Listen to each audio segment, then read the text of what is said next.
बच्चों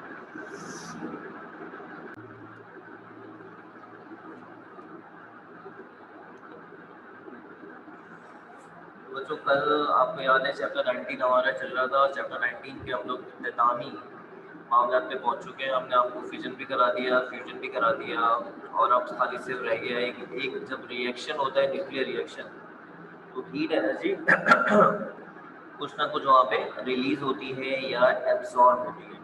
इस heat energy को क्यू वैल्यू कहा जाता है। ठीक है, तो एग्जाम के अंदर क्यू वैल्यू कैलकुलेट करने के लिए आता नहीं था, इसलिए कुछ सालों के अंदर क्यू वैल्यू कैलकुलेट करने के लिए आया है। ठीक है, तो एक सवाल इसका ऐसा है किताब के अंदर, जिससे अगर आप तैयार करके बोर्ड के लिए चले जाते हैं तो काफ़ी है, यानी बहुत है। इसके अलावा एक्स्ट्रा क्वेश्चंस की ज़रूरत नहीं है। क्यू वैल्यू के बारे में कुछ मालूमात जहन में बिठा लें। ये जो क्यू वैल्यू होती है ये दो अंदाज से देखी जाती है। एक तो होती है एब्जॉर्ब और एक होती है रिलीज। अगर हम अपने चैप्टर नंबर 11 की बात करते हैं तो चैप्टर नंबर 11 में एब्जॉर्ब को प्लस में लिया जाता है और रिलीज में माइनस में लिया जाता है, लेकिन वो थर्मोडायनेमिक्स या जो कोई आम केमिकल रिएक्शन होता है उसके अंदर एक्सोथर्मिक को माइनस में और एंडोथर्मिक को प्लस में लिया जाता है। लेकिन ये जो क्यू वैल्यू होती है इसका ताल्लुक न्यूक्लियर रिएक्शंस है, इसके अंदर मामला उलट लिया जाता है, यानी एब्जॉर्ब जो होगा ये माइनस में आएगा और जो रिलीज होगा ये प्लस में लिया जाएगा। ये बात ध्यान में रखिए। ठीक है, तो अगर क्यू वैल्यू फर्स्ट के लिए आप कैलकुलेट करते हैं और आपका जवाब प्लस में आता है तो ये रिलीज हीट एनर्जी, और अगर माइनस में आता है तो ये एब्जॉर्ब हीट एनर्जी। ये न्यूक्लियर रिएक्शंस में ऐसा होता है। क्यू वैल्यू कैसे कैलकुलेट करते हैं आइए आपको बताते हैं। बहुत ज़्यादा आसान है, किताब में इसका एक सॉल्व क्वेश्चन मौजूद है। वो सॉल्व क्वेश्चन ही असल में पेपर में आया है। पुराने पेपर्स में सप्लीमेंट्री में सवाल आता है, बस एक यही सवाल आपने प्रैक्टिस करके अपने बोर्ड के लिए जाना है। बहुत है, ये आपको पेज नंबर 311 में मिलेगा और ये एग्जाम्पल है 19.4 के नाम से। सवाल लिखा तो सवाल लिख, सवाल में लिखा हुआ है find the Q value of the reaction. आपने क्यू वैल्यू निकालनी है। वैन, ये जो बेटा सिंबल है इसको प्लूटोनियम कहते हैं। प्लूटोनियम भी एक रेडियो एक्टिव एलिमेंट है यूरेनियम की तरह।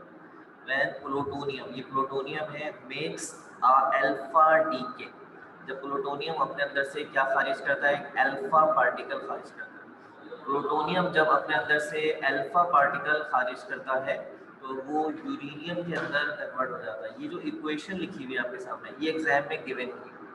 ठीक है, इसके अलावा इस इक्वेशन के अंदर जितने भी कॉन्स्टिट्यूएंट आ रहे हैं, जितनी भी चीज़ें आ रही हैं, इन सब के आइसोटॉपिक मास, आइसोटॉपिक मास ये सब एग्जाम में गिवन होंगे। यानी प्लूटोनियम का आइसोटॉपिक मास एग्जाम में गिवन होगा, अल्फा पार्टिकल का आइसोटॉपिक मास गिवन होगा, यूरेनियम का आइसोटॉपिक मास, ये सारे मासेस गिवन होंगे। और यहाँ जो ये क्यू लिखा हुआ है इसको आपने कैलकुलेट करना होगा।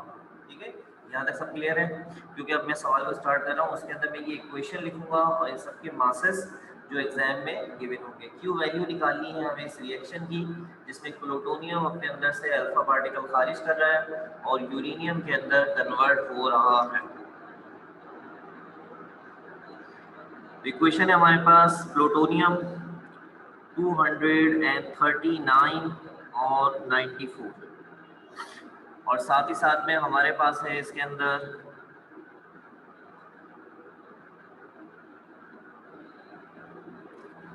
अल्फा पार्टिकल He42 और साथ में है यूरेनियम 235 और साथ में आ रहा है 92 प्लस क्यू वैल्यू। यहाँ तक सब बच्चे ओके करते हैं। अब इसको आगे लेके चल रहे हैं हम लोग। शाबाश, यहाँ तक सारी बातें समझ में आ चुकी हैं। Good,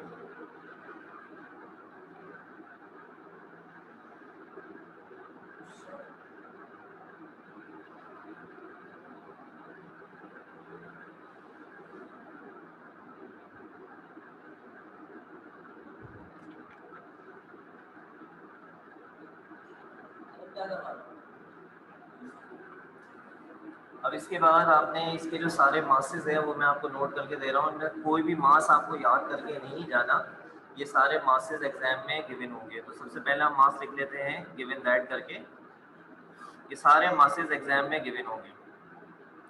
isotopic mass of plutonium 239.94, और ये आइसोटॉपिक मास मैं भी बुक से ही देख के लिख रहा हूँ, ये एग्जाम में गिवन होगा।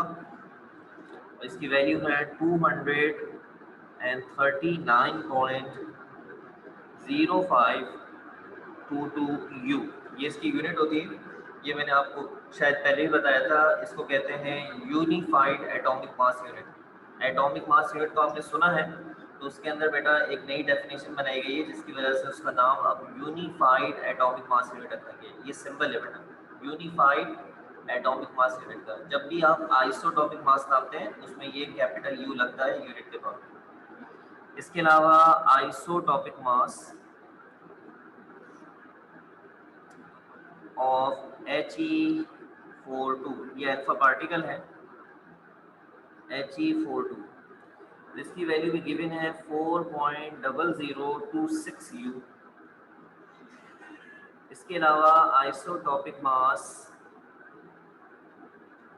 ऑफ यूरेनियम 235.92, इसकी वैल्यू भी गिवन है हमारे पास 235.0439, और आपने कैलकुलेट करना है यहाँ पे Q वैल्यू। ठीक है, ये सारी वैल्यूज आपके सामने हैं, यहाँ पे देख लें।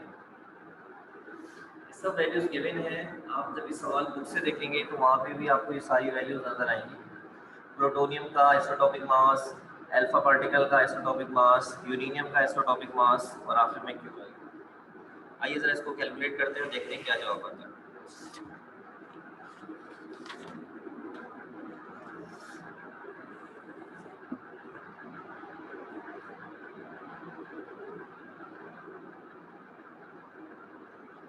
सबसे पहले जो इक्वेशन आपके पास लिखी गई थी उस इक्वेशन को दोबारा से एक मरतबा फिर कॉपी कर लें, क्योंकि Q वैल्यू कैलकुलेट करने का कोई फार्मूला नहीं होता। Q वैल्यू कैलकुलेट करने का कोई फार्मूला नहीं होता, बल्कि ये उसी इक्वेशन से सॉल्व होगा जो इक्वेशन आपने लिखी थी। प्लूटोनियम 239.94, He42, यूरेनियम 235.92, और ये Q वैल्यू। ठीक है, अब यहाँ पे वैल्यूज रखना शुरू करेंगे। सबसे पहले ये जो प्लूटोनियम आ रहा है इसकी वैल्यू हम यहाँ पे रख देंगे, जो पीछे हमने अभी डेटा बनाया था वहाँ से देखकर हम इसकी वैल्यू रख देते हैं। इसकी वैल्यू थी 239.0522, और ये जो एरो नजर आ रहा है ये इज इक्वल टू में कन्वर्ट हो जाएगा। फिर He की वैल्यू आ रही है 4.0026, फिर यूरेनियम की वैल्यू आ रही है 235.0439 प्लस Q। आप इसे Q वैल्यू लिख सकते हैं ऐसे करके।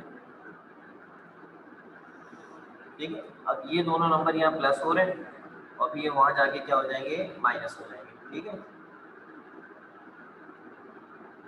हाँ खदीजा, ये रिएक्शन पेपर में लिखा आएगा, ये अभी 2019 के अंदर इसका क्वेश्चन मेरे ख्याल से 2019 से 18 में आया था शायद, उसमें रिएक्शन लिखा हुआ है। ठीक है, अच्छा अगर किसी वजह से नहीं भी आता तो आपको कोई सिंबल्स देंगे। अब सिंबल्स को आपने तरतीब ऐसे बनाना है कि लेफ्ट और राइट दोनों की वैल्यूज बराबर हो जाएगी। सिंबल जरूर देगा आप, जैसे ये 239 है और 94, तो लेफ्ट और राइट कैसे बराबर होगा, ये यकीनन राइट पर आएगा और ये लेफ्ट पर होगा, क्योंकि ऊपर की वैल्यूज को प्लस करें तो 239 बनेगा, 2 और 92 प्लस होकर 94। तो इस तरह से होगा कि आप आसानी से, अगर फर्स्ट करने नहीं भी दिया तो आप आराम से लिख सकते हैं, उसको इतना मुश्किल नहीं होगा। ठीक है बेटा, अब इन दोनों वैल्यूज को आपस में हम प्लस कर लेते हैं और उसके बाद करते हैं मज़ीद सॉल्व।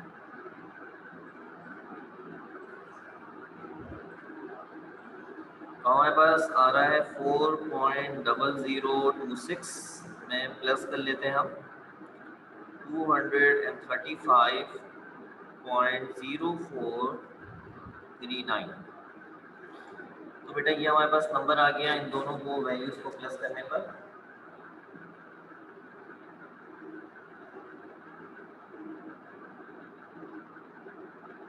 ये नंबर्स कह रहे हैं, ये जो नंबर ऊपर वाले नंबर है इन नंबर्स की बात कर रहे हैं मारियम, ये मास नंबर और चार्ज नंबर की बात कर रही हो या इन वैल्यूज की बात कर रही हो? अगर इन नंबर्स की बात कर रही हो ये भी साथ में लिखे होंगे बिल्कुल बगैर परेशानी के, सब लिखा हुआ मिलेगा आपको, फिक्र नहीं करना, ये वैल्यूज तो वैसे भी गिवन, ठीक है। अच्छा 239.0522 और ये दोनों वैल्यूज आपस में यहाँ पे प्लस हो गई हैं।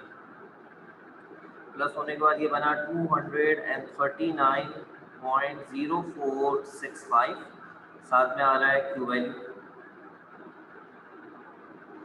ये प्लस का वहाँ जाके क्या हो जाएगा, माइनस का हो जाएगा। 239.0522 माइनस 239.0465 और साथ में आ रहा है क्यू वैल्यू। तो इन दोनों को आपस में माइनस कर लेते हैं। 239.0522 माइनस कर देंगे 239.0465।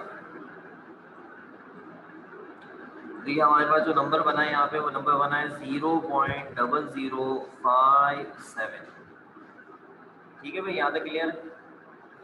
इन दोनों को प्लस किया, ये आ गया, ये प्लस का वहाँ चला गया, माइनस हो गया, ये नंबर आ गया। अच्छा ये जो वैल्यू निकलती है ये यू में निकलती है, ये अभी क्यू वैल्यू नहीं है बल्कि ये आपने मास रखे हैं सारे।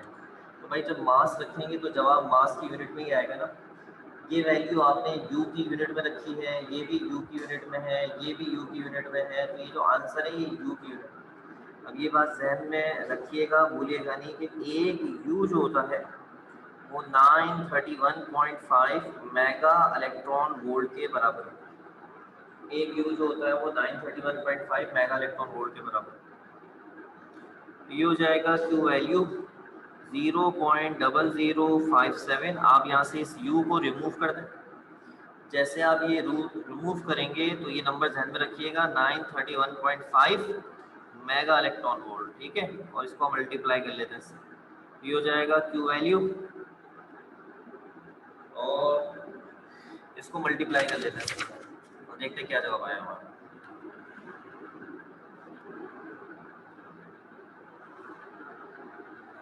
जी 0.0057 मल्टीप्लाई बाय 931.5 मल्टीप्लाई का जो जवाब आ रहा है वो मैं लिख देता हूँ, पूरा लिख देता हूँ 5.30955 और ये यूनिट लगेगी mega electron volt. This is the Q value of the reaction. और क्योंकि जवाब प्लस में आ रहा है इसका मतलब क्या हो रहा है कि ये हीट एनर्जी रिलीज हो रही है। याद रखिए माइनस में भी आ सकता है, अगर माइनस में आएगा तो एब्जॉर्ब होगी और अगर नेगेटिव में आएगा तो एब्जॉर्ब होगी और प्लस में आएगा तो फिर रिलीज होगी। बताइए यहाँ तक क्लियर हो गया? क्यू वैल्यू कैलकुलेट करना चैट में बता दें मुझे, शाबाश। सब बच्चों को यहाँ तक क्लियर है अच्छी तरीके से कि किस तरह से क्यू वैल्यू कैलकुलेट की जाती है किसी भी रिएक्शन की?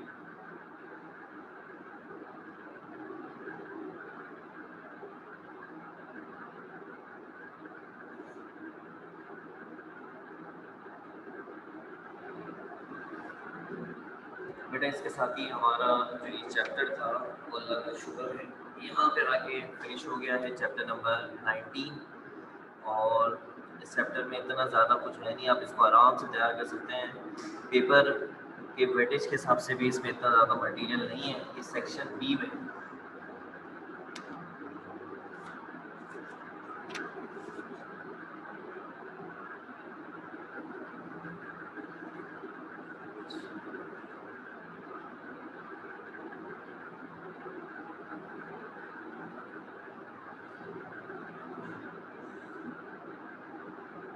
और इसको आप तैयार करना चाहें तो आराम से तैयार कर सकते हैं। अब हमारा सिर्फ जो एक चैप्टर है एडवांस ऑफ मॉडर्न फिजिक्स वो खाली एक हमारा है, उसको हम जितना जल्द ख़त्म कर लेंगे बस अब हमारा मामला फिनिशिंग लाइन को बहुत अच्छे अंदाज से पहुंच जाएगा। तो एडवांस ऑफ मॉडल फिजिक्स हम अभी स्टार्ट कर रहे हैं, उसकी कुछ बेसिक इंफॉर्मेशन जो है वो आपके साथ शेयर कर रहे हैं ताकि आपको पता चल जाए कि उसके अंदर हमने बेसिकली तौर पे क्या डिस्कस करना है।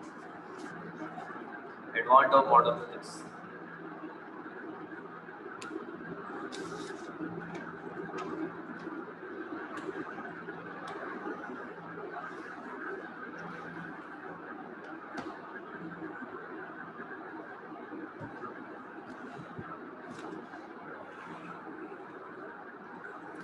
चैप्टर नंबर, ये है हमारा मॉडर्न फिजिक्स का तीसरा चैप्टर है। चैप्टर नंबर वैसे तो पहले नंबर पे है, लेकिन हम अपनी जो तरतीब चला रहे हैं उसके हिसाब से ये तीसरे नंबर। इस चैप्टर का नाम है एडवांस ऑफ मॉडर्न फिजिक्स।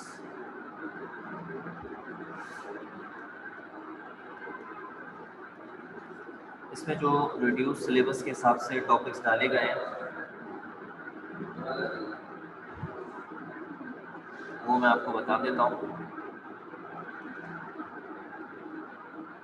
इसमें हमें एक टॉपिक डिस्कस करना है जिसका नाम है special theory of relativity.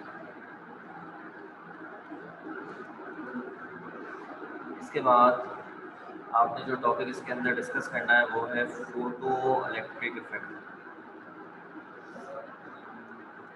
Photo electric effect इसमें डिस्कस करना है आपने हॉपटन्स इफेक्ट,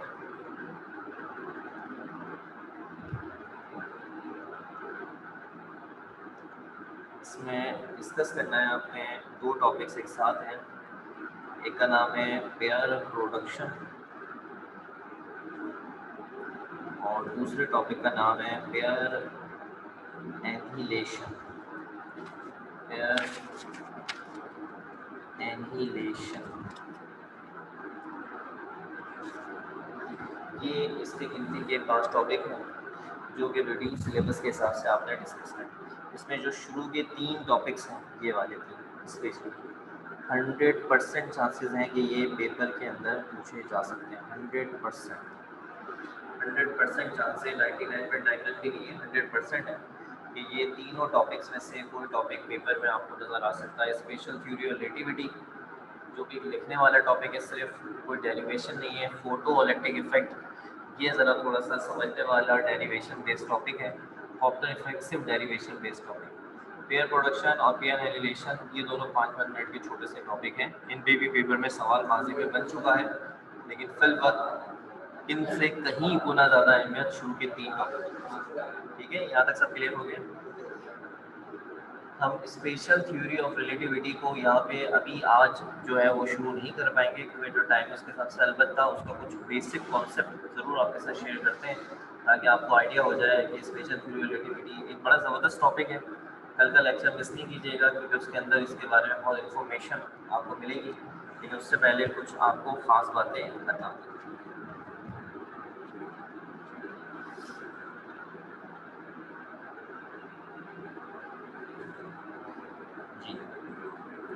सबसे पहले हमें ये जानना है कि फ्रेम ऑफ रेफरेंस किसे कहते हैं।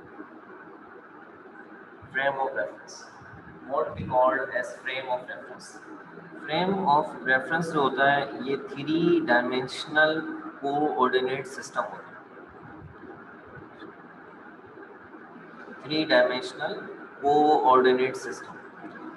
कोऑर्डिनेट सिस्टम का मतलब होता है X axis, Y axis and Z axis. कुछ इस तरीके से एक फ्रेम और रेफरेंस को दिखाया जा सकता है। ये होता है एक्स एक्सेस, ये होता है वाई एक्सेस और ये होता है जेड एक्सेस। ठीक है, यहाँ पर एक रेफरेंस पॉइंट होता है जो होता है O। अब इस 3 डायमेंशनल कोऑर्डिनेट सिस्टम के जरिए आप कोई भी फिनोमेना क्या कर सकते हैं, ऑब्जर्व कर सकते हैं। मिसाल के तौर पर यहाँ पर ये एक पार्टिकल मौजूद है पॉइंट P पर, तो आप यहाँ से एक वेक्टर ड्रॉ कर इस पार्टिकल की क्या पता चला सकते हैं, पोजीशन। फिर इसकी पोजीशन को टाइम से देखते हुए वेलोसिटी निकाल सकते हैं। फिर वेलोसिटी के अंदर आने वाला चेंज टाइम से देख सकते हैं, एक्सेलरेशन। इसके एक्सेलरेशन को मास से मल्टीप्लाई करके फोर्स, ठीक है। इसके अलावा जो मास आए वो मास और इसकी वेलोसिटी को मल्टीप्लाई करके momentum, kinetic energy, angular momentum वगैरह वगैरह बहुत सारी मैकेनिक्स की चीज़ें हैं जिन्हें आप यहाँ पे देख सकते हैं, कैलकुलेट कर सकते हैं, ऑब्जर्व कर सकते हैं। तो एक्चुअली फ्रेम और रेफरेंस क्या होता है, एक 3 डायमेंशनल कोऑर्डिनेट सिस्टम होता है जिसमें आप क्या कर सकते हैं, ऑब्जर्व कर सकते हैं, observe the position, velocity, acceleration, etc. of an object। ये कोई भी जगह हो सकती है जहाँ रहते हुए आप किसी भी ऑब्जेक्ट की पोजीशन, वेलोसिटी, एक्सेलरेशन, मुख्तलिफ चीज़ों को मेजर कर सकते हैं with respect to our reference point, with respect to our reference point, ठीक है। इसकी 2 टाइप्स होती हैं, 2 टाइप्स के बारे में सुन लें और फिर लेक्चर एंड करते हैं। इसकी 2 टाइप्स होती हैं। टाइप्स इनमें से एक को कहते हैं inertial frame of reference, short में लिखा है मैंने, और दूसरे को कहते हैं non inertial frame of reference. Inertial frame of reference कहलाता है non accelerated frame of reference और ये वाला कहलाता है एक्सेलरेटेड फ्रेम ऑफ रेफरेंस। कोई भी फ्रेम ऑफ रेफरेंस जो कि रेस्ट की हालत में या मूव कर रहा हो with uniform velocity, moving with uniform velocity, तो उसको हम लोग नाम देते हैं इनर्शियल फ्रेम ऑफ रेफरेंस। मिसाल के तौर पर आप अपने कमरे में मौजूद हैं, आपका कमरा रेस्ट की पोजीशन में, तो आपका वो कमरा आपके लिए इनर्शियल फ्रेम ऑफ रेफरेंस में चलेगा। आप एक ऐसी गाड़ी में बैठे हैं जो सीधे रोड पे जा रही है, गाड़ी की स्पीड फिक्स है, चेंज नहीं हो रही, तो ये यूनिफॉर्म वेलोसिटी मानी जाएगी और ये गाड़ी इस वक्त आपके लिए इनर्शियल फ्रेम ऑफ रेफरेंस है। Non inertial frame of reference क्या होता है, ये हमेशा मूविंग विद वेरिएबल वेलोसिटी और इसके ऊपर न्यूटन का सेकंड लॉ बड़ी कामयाबी से, ठीक है। मिसाल के तौर पे उसी गाड़ी की मिसाल ले लें, आप एक गाड़ी में मौजूद हैं और वो जो गाड़ी है उसकी वेलोसिटी चेंज हो रही है, बार बार चेंज हो रही है, कभी कम कभी ज़्यादा, कभी ज़्यादा कभी कम, तो अब ये गाड़ी आपके लिए non inertial frame of reference हो जाएगी, ठीक है। तो ऐसी जगह जहाँ एक्सेलरेशन बार बार बने और चेंज होता रहे वो नॉन इनर्शियल होता है, और जहाँ एक्सेलरेशन या तो कांस्टेंट हो जाता है या ज़ीरो हो जाता है उसको हम लोग इनर्शियल कहते हैं। तो 1905 में एल्बर्ट आइंस्टाइन ने इनर्शियल फ्रेम ऑफ रेफरेंस को बेस बनाकर पेश की थी स्पेशल थ्योरी ऑफ रिलेटिविटी। ये हमारे कोर्स में मौजूद है, ठीक है। और फिर 1916 में, ये सन जरा थोड़ा कंफर्म नहीं है मुझे, 1916 में non inertial frame of reference के ऊपर एल्बर्ट आइंस्टाइन ने जनरल थ्योरी ऑफ रिलेटिविटी पेश की। ये हमारे कोर्स में नहीं, जनरल थ्योरी ऑफ रिलेटिविटी हमारे कोर्स में सिर्फ स्पेशल थ्योरी ऑफ रिलेटिविटी। तो इंशाल्लाह कल क्लास के अंदर आपको बताएंगे कि स्पेशल थ्योरी ऑफ रिलेटिविटी में क्या क्या पढ़ना है आपने और क्या क्या चीज़ें डिस्कस करनी है। यहाँ तक सब क्लियर हो गया? यस कर दें क्योंकि टाइम खत्म हो गया हमारा। यहाँ तक सब यस कर दें, ओके कर दें, शाबाश, सारी बातें क्लियर हो गई जल्दी से, शाबाश, very good very good very good. सारे बच्चे जितने भी मौजूद हैं क्लास के अंदर, शाबाश। बच्चों अपना और अपने घर वालों का ख्याल रखिएगा। मुझे इजाज़त, कर मिलते हैं इंशाल्लाह ताला, मज़ीद इस पर डिस्कस करते हैं। अल्लाह हाफिज़ बच्चों।